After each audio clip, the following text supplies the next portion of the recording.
Jorge Retamosa está presentando Por Dos Milongas, un discazo realmente, siguiendo en esta línea que nos tienen acostumbrados, este trabajo esencial de tango con los característicos aires modernos, pero bueno, como siempre aclaro que no soy músico y uno por ahí va aprendiendo mientras conversa con ellos, como lo tenemos a Jorge del otro lado, le voy a dar la bienvenida. ¿Cómo estás? Hola, ¿qué tal? Buenas tardes, gracias por conectarme. Por favor, un placer. Ya que le damos esta bienvenida, quería que justamente nos adentremos a este maravilloso, siempre maravilloso mundo del tango. Y bueno, quiero romper este hielo musical, Jorge, que me cuentes cómo surge este trabajo de Por Dos Milongas, si ya lo tenías masticándolo hace un tiempo largo, si surgió todo de un tirón, ¿cómo fue eso? Bueno, al menos tiene dos partes. En el año 2023 habíamos grabado una música para un proyecto que yo había presentado, todavía existía el Fondo Nacional de las Artes como tal, y bueno, con ese auspicio pudimos filmar y grabar en muy buenas condiciones una obra que se llama Encuentro, que es una obra en tres partes, con música original, y es un poco el perfil de lo que yo vengo trabajando hace muchos años, que es una música basada en el tango y con los conocimientos que yo adquirí por la experiencia de haber tocado jazz bastante tiempo, y también el hecho de haber estudiado de manera, llamémosle, académica, ciertos procedimientos de composición y de orquestación, ¿no? Entonces esa obra tiene un poco de todo eso, tiene una base de tango, muchas cosas, hay, digamos, partes que están el 90 o 99% escrito y algunos momentos de improvisación. Eso quedó ahí y yo tenía otro material para juntarlo, pero quería esperar a tener un material original, digamos, que fuera todo un proyecto de música original. Y como el año pasado fueron los 50 años del disco de Piazzolla y Máliga, un disco, digamos, muy importante y referencial para mí y como para muchos músicos, hicimos muchos conciertos con ese proyecto. Entonces no encontraba la manera de poder publicar eso que habíamos grabado el año anterior y hacer algo con lo de Piazzolla Máliga. La verdad que no me parecía. Sí, lo que hicimos fue en alguno de los conciertos donde tocamos a cuarteto, fui empezando a probar algunos de estos temas nuevos de Por Dos Milongas. Y entonces, bueno, hacía tiempo que quería invitar a tocar a Yelén, que es la violonchelista que está en la grabación. Y bueno, eso que se llama Por Dos Milongas, que le da título al disco, también es una obra más grande, que es una obra sobre música argentina, que es un movimiento sobre tango, un movimiento de samba y un movimiento de chacarera, que es para saxo, barítono y cuerdas, que el año próximo creo que voy a poder estrenar. Entonces tomé el primer movimiento y lo adapté para el grupo, ¿no? Entonces, se llama Por Dos Milongas porque de alguna forma la milonga es parte constitutiva del vocabulario del tango y las dos que por lo menos nosotros manejamos aquí, ¿no? La milonga, digamos, de la ciudad o porteña, más picaresca, y la milonga que llegó de la Pampa o del sur o del campo, a través de los trabajadores rurales que iban acercándose a la ciudad, y esa música lenta, nostálgica. Y bueno, el tema tiene esos dos momentos con distintos lucimientos del cello, cantando un par de veces la melodía, del bandoneón y una especie de interludio donde yo improviso uniendo ambas milongas, ¿no? Eso es un poco el panorama del disco, digamos. Esperé a tener un material que fuera original y lo habíamos probado un poquito en esos conciertos, como te dije. Y después, antes de terminar todo, me di cuenta que me faltaba un tema un poco más directo, entonces escribí una cosa que tenía ahí medio, ¿cómo decirte? Una melodía con un acompañamiento. No lo ensayamos y fuimos al estudio directamente y lo pasamos ahí y lo grabamos. Y eso se llama el primero, ¿no? Entonces, toda es música escrita por mí y arreglada por mí. Bueno, fantástico que puedas llevar a cabo este proyecto ambicioso, realmente a nivel musical, me imagino el trabajo, la dedicación, dejar pasar el tiempo, los momentos de la creatividad, empezar a pulir, ¿no? Todo lo que, los detalles que siempre están. Ahí vamos a retomar al disco, pero como ya lo nombraste, voy a aprovechar, voy a tomarlo al señor Astor Piazzolla y me gustaría que me cuentes qué es para vos, quién es para vos Astor Piazzolla. Bueno, así a grandes rasgos, digamos que es uno de los músicos del siglo XX, ¿no? De todos los géneros. Producto también de una época donde existía una cosa que se llamó industria discográfica, que primero tuvo que ver con el desarrollo de la radiodifusión, la gente escuchaba radio, escuchaba grabaciones y escuchaba grupos en vivo tocando en la radio, también con la aparición del consumo masivo de discos, ¿no? Y entonces algunas personas, con el apoyo de las compañías discográficas y otras personas en contra de las compañías discográficas, en este caso como Astor, han desarrollado una forma, ¿no? Entonces, yo creo que junto con Stravinsky, Ravel y Debussy, en la música clásica, y Bartók, en el campo de la música popular, yo creo que tenemos a músicos como Miles Davis, como Jobim, como Charlie Parker y con Piazzolla, ¿no?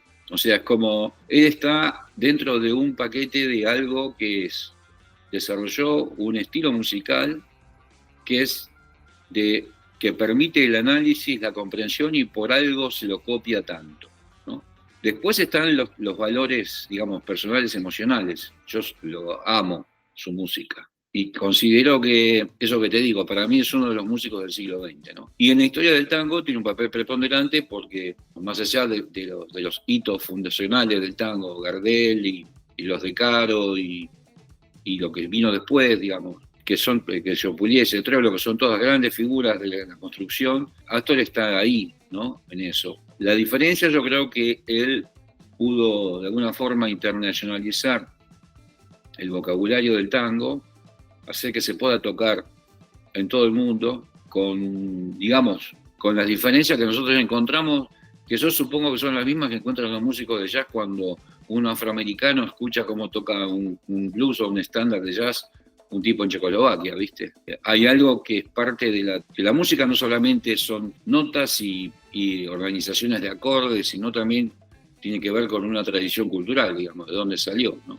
Y bueno, Astor, de alguna forma, para mí, es como, para cerrarte un poco, sería como la máxima expresión de un vocabulario argentino. Dijiste esto de que muchos años hiciste jazz, entonces justo, bueno, lo nombraste a Parker, imagino que, no sé si es tu referente número uno, por ahí se puede caer de maduro, es lo obvio, pero tal vez no lo sé. Pues ahora me dirás si es Charlie Parker y bueno, por supuesto lo acabas de nombrar. Me gustaría saber si, así como lo nombraste a Piazzolla y que me decís que lo amás con ese énfasis, si te acompañaron de chico, si vos te alimentaste de chico auditivamente con esa música o te encontraron después en ese nivel más académico de trabajo, ¿cómo fue eso? Tengo muchos referentes del jazz también, ¿no? Coltrane.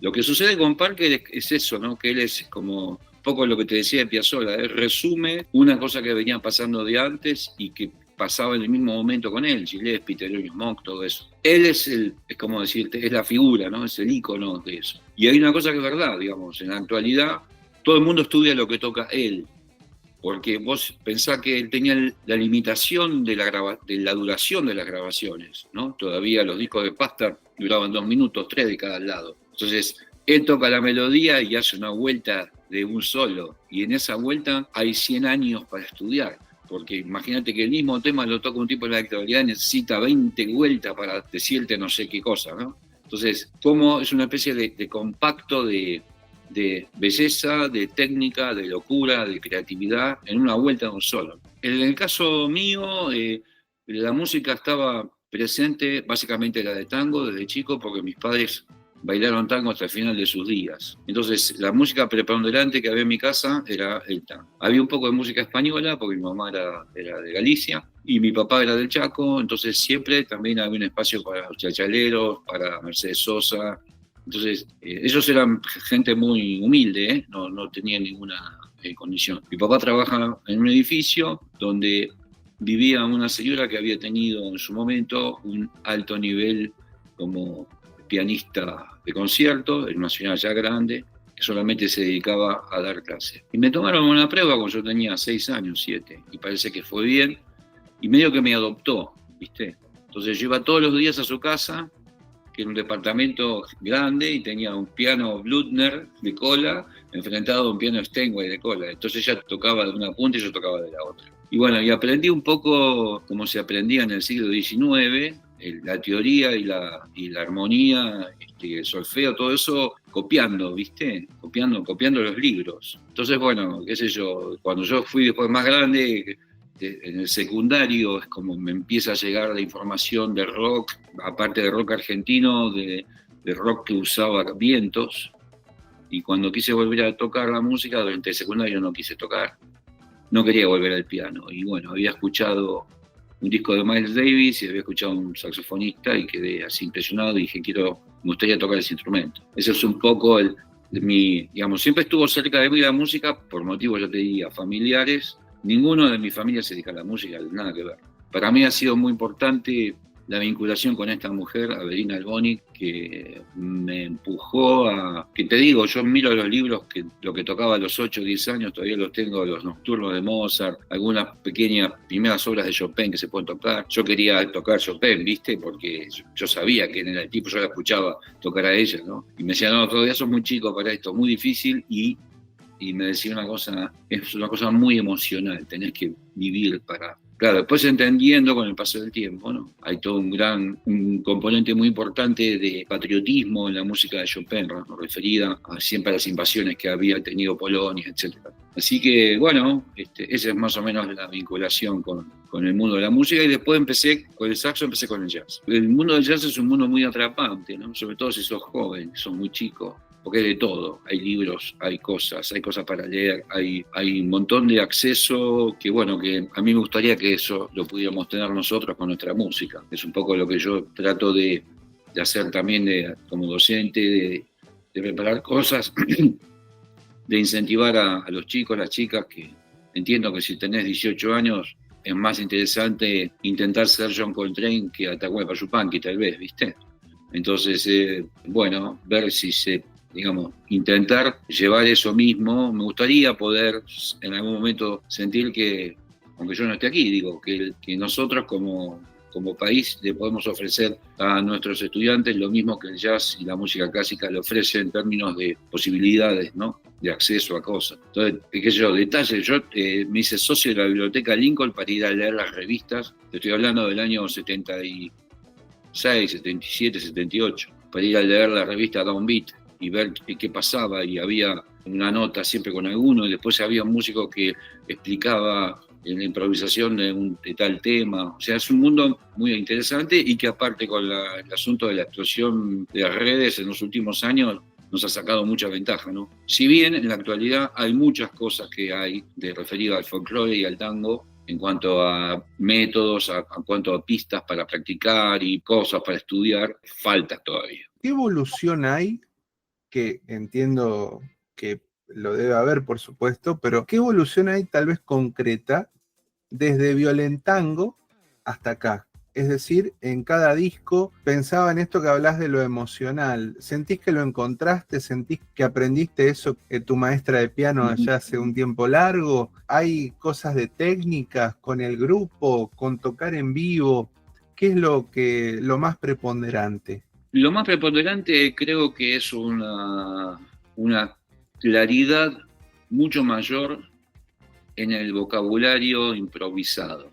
Luego, desde Violentango a hoy, hubo una serie de modificaciones en cuanto a la parte de orquestación del grupo. Yo empecé tocando con el alto, después incorporé el tenor, y después incorporé el barítono, y cuando empecé a tocar el barítono me di cuenta que ese sonido del barítono junto con el bandoneón eran un poco como la nave insignia del grupo. Ese es mi sonido. Yo encontré ahí un mecanismo de personalizar lo que uno toca, ¿no? También una evolución en cuanto a la escritura de la música, a ser más directo, a que la música te llegue de forma más directa, sin tanto... Yo borro, que escribo, tiro todo un montón de veces, ¿viste? Y entonces aprendí a dejar liberar un poquito más la parte, como decirte, inconsciente, y de dejar todo un poco más directo. Por ejemplo, en este disco, Por dos milongas, en el tema Por dos milongas, hay otro tema que se llama Como una canción.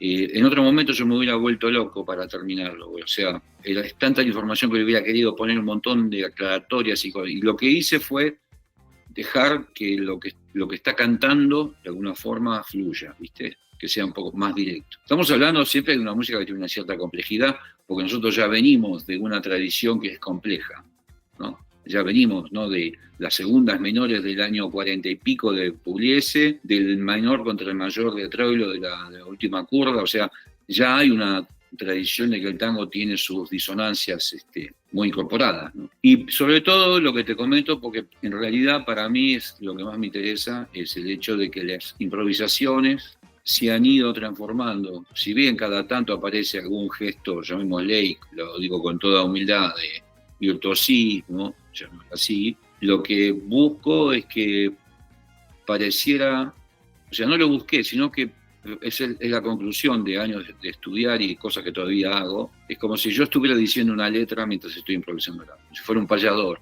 ¿viste? Yo lo escucho todo más como un texto, más que como una variación en términos virtuosísticos de un tema original, ¿no? Y eso creo que es producto de... Yo me pasé mucho tiempo transcribiendo con el saxo, tocando lo mismo que tocaba, Piazzolla con el bandoneón, Leopoldo Federico, Roberto Grela, no sé, Berlingeri, Ziegler. Son cosas que todavía hago, ¿sabes? Es un proceso que para mí no terminó, porque siempre hay algo que decís, esto es recontra tanguero y suena fenómeno. Entonces, bueno, vamos a tratar de sacarlo y tocarlo con la articulación que corresponde y todo eso, ¿no? Entonces, creo que ese martillar tantas horas por día sobre eso produjo eso. Es por lo menos lo que yo siento y que a mí me deja tranquilo de que hay un camino ahí, ¿viste? Por lo que veo también has estado con varios artistas diversos géneros, sobre todo, popularidad también y demás. ¿Qué te trajiste de ellos? ¿Qué aprendiste de estos artistas que, por ejemplo, leo Celia Cruz, por ejemplo, o Isabel Pantoja? O sea, vamos como a algo totalmente distinto, por ejemplo, hasta de lo que estamos hablando puntualmente. Pero yo calculo que siempre algo te llevas para tu molino. Entonces, quería saber qué aprendiste, qué te quedaste de esos artistas. Mira, en un momento hice muchas cosas con artistas de pop y de rock, ¿viste? Lo que sucedió fue que en mitad de los 90, en el año 98, yo gané el concurso para la banda sinfónica, entonces eso me dio una tranquilidad económica porque en ese momento era un sueldo muy bueno y me permitió seleccionar un poco lo que iba a hacer. Entonces, si no hacía algo referido al grupo o tocar para un amigo o un colega, lo que fuere, los proyectos así de música comercial tenían que tener algún tipo de interés o que fuera una cosa económica importante o algún tipo de digamos, de satisfacción de otra índole, ¿no? Lo que aprendes muchas veces es cosas, por ejemplo, muy específicas de la profesión, digamos. Aprendes a ensayar mejor tus propios asuntos, porque muchas veces estás con gente que no sabe lo que quiere o no encuentra, porque no sabe bien qué hacer, ¿viste? Ves otro director musical perdiendo el tiempo con cosas que vos en el fondo sabés que no es el problema hasta ahí. Entonces, un poco lo que no tenés que hacer, ¿no? Y después de otra gente, qué sé yo, aprendés cómo alguien, no sé, yo hice los últimos 30 y pico de Gran Rex con Sambro, ¿viste? Cómo pensar todo el tiempo en el público, ¿entendés? O sea, una persona que ya estaba de vuelta de todo, ¿no? Estábamos ahí, vinieron de la televisión de Inglaterra a hacerle entrevistas porque lo consideraban uno de los mitos vivientes de Argentina, ¿viste? El primer argentino que tuvo la transmisión del Madison Square Garden en el año 68, qué sé yo, una locura, ¿viste? Pero bueno, detalles de cosas que él decía o cómo se gestionaba su asunto con el público, ¿no? Siempre de un lugar de respeto, ¿no? Mucho. Entonces, bueno, lo mismo te pasa en el ambiente sinfónico, aunque por ahí no es exactamente donde yo intenté desarrollar mi forma de tocar, ¿no? Ves directores que pierden el tiempo, que tienen tiempo y está mal utilizado. para obtener un mejor resultado. Entonces, lo que aprendí es un poco ir al grano de lo que hay que trabajar para que un asunto funcione correctamente. Sobre todo, nosotros ya somos nosotros nos criamos, a diferencia de los músicos que nosotros admiramos de Argentina. El Leopoldo Federico siempre dijo, yo nunca toqué otra cosa que tango. Y si estuve en orquesta, si estaba en orquesta, estaba años tocando la música de su orquesta. Así todos.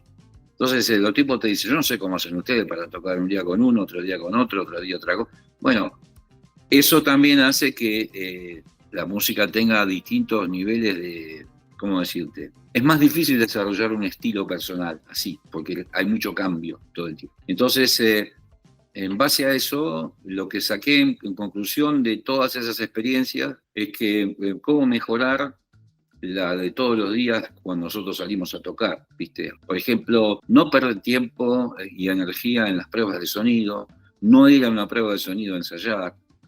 Ensayar en tu casa y ensayar cuando ensayás con el grupo. Concentrar la energía en tocar, ¿no? Y después, yo creo que es como todo, ¿no? El público que te puede ver, más allá de alguno que quiera ir a escucharte expresamente porque toca el saxo y quiere ver cómo funciona el saxo con un tango, o tocas el bandoneón, querés ver cómo hace el bandoneón para lidiar con un saxofonista, o te gusta el tango, o te gusta, qué sé yo. Hay una cantidad de gente que no tenés que pretender que vaya con un libro de armonía, ¿no? A escucharte. O sea que yo creo que uno puede tocar la música más radical desde el punto de vista artístico, pero tiene que tener algo que a la gente le llegue, un nivel de sinceridad importante. O sea, yo cuando subo a tocar soy lo que soy, no soy otra cosa, no quiero ser otra cosa. Me gustaría ser mejor, eso es otra cosa. Pero digamos, nosotros entregamos nuestra energía al 100%, le quedamos hecho papelito, ¿viste? Después de tocar. Entonces, yo creo que eso, si la persona está con la predisposición creo que es una buena forma de encauzar los proyectos musicales. Y eso también lo aprendí de algunos de esos artistas, cómo entregar todo, ¿viste? Celia era tremenda. Yo estuve con ella en la última gira sudamericana, ¿viste? Y fuimos a Neuquén, el primer show, el estadio estaba repleto, todo. No sé si estaba cansada por el viaje, no sé. No cantó bien. No estaba bien, ella no estaba. La gente le encantó todo, pero bueno, no se da cuenta, ¿viste? Inclusive vino el marido, nos dijo, yo acá. Y después al otro día teníamos un estadio de fútbol al aire libre. Yo dije, si esto fue cerrado, vale. Y no sé, durmió o no sé qué. No sabés lo que fue. Era una apabullante, ¿viste? O sea, el hecho de que, bueno, siempre revancha, ¿viste? O sea, un día te puede ir más o menos y siempre revancha y en una entrega total, ¿no? Entregarse totalmente. Eso, digamos, no estar a media máquina, ¿no? Jorge, volviendo a este disco que fue el motivo de toda esta charla, me gustaría saber si, aparte, bueno, de la presentación, de la presentación oficial, si ya tenés fechas que las tengas ahí confirmadas y si tal vez si tenés pensado hacer alguna gira por las provincias y demás. Bueno, mira, posteriores no tengo aterrizada en la agenda. Sí tenemos una idea de hacer un ciclo con otros grupos que están en el plan de tango contemporáneo, con todas instrumentaciones diferentes. Son todos grupos que son distintos, pero en común tenemos el asunto de trabajar sobre la cuestión del tango en la actualidad. Eso está para hacerse en junio. Y seguramente en julio voy a estar en San Telmo, en un lugar donde habitualmente hacemos 1 o 2 por año. Eso ya te vas a enterar. Y después tengo que ver bien qué vamos a hacer, porque el problema del interior o de cualquier lado, en la actualidad es un tema de posibilidades económicas concretas. El año pasado pude hacer el Teatro del Bicentenario en San Juan, porque bueno, una parte de la orquesta estaba comprometida con el proyecto, había hecho unos crecimiento parecido a Salta, estuvimos hablando de avanzar en eso, pero está todo muy frenado por cuestiones presupuestarias, ¿no es cierto? Entonces, digamos, la aventura de salir a ver qué podría suceder es un poco costoso, ¿no? Entiendo, tanto para nosotros como para quien lo quiera producir, si es que no hay una especie de apoyo económico, ¿no? Pero me encantaría poder. Las veces que hemos estado en el interior ha sido muy satisfactorio, Río Negro, en Neuquén, en San Juan, en Mendoza, en el Chaco, en Rosario. Pero bueno, objetivamente te digo, mira, el fin de semana pasado toqué en Uruguay, ¿no? En un festival. Y bueno, se abrió una posibilidad ahí de tirar un poquito de ese piolín y bueno, por ahí es como que, ¿cómo haces para enfocar un poco la energía hacia dónde lo puedes hacer, ¿no? Yo creo que hay un tema económico con los proyectos nuestros que está muy complicado de poder generarse, ¿no? Entonces es difícil pensar en una movida de interior. A mí, te vuelvo a decir, me encantaría. Jorge, te encontramos en las redes sociales, te encontramos para escucharte en las plataformas digitales. Sí, en Spotify está casi todo. En Instagram, tengo un Instagram, Jorge Retamosa, uno. En Facebook también estoy. Estoy también en YouTube. Ahí hay bastante material. Hay grabaciones de aquí, de Argentina, de Alemania, de festivales en Europa, en otro momento que he tocado.